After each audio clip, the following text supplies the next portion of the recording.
Hello everyone, welcome to next session. आज बात करेंगे क्लास 9th के chapter number 2 force and law of motion की। फोर्स क्या होता है, पुश और pull is known as force.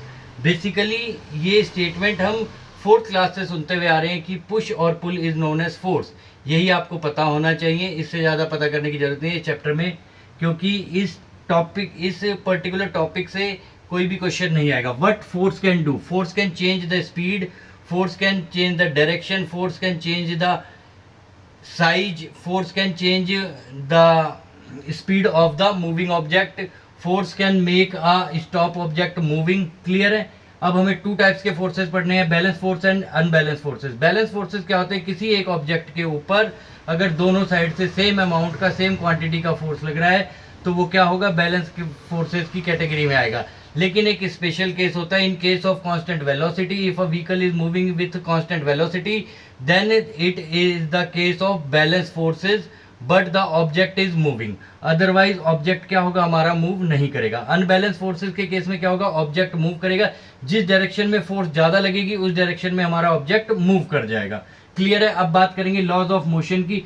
First law of motion, second law of motion, third law of motion. According to first law of motion, if a body is in rest then it will remain in rest, if the body is in motion then it will remain in motion unless and until an external force is applied on it. Clear है।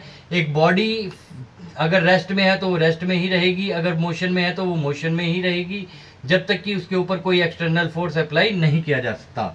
Second law of motion, according to second law of motion, force is equal to mass into acceleration.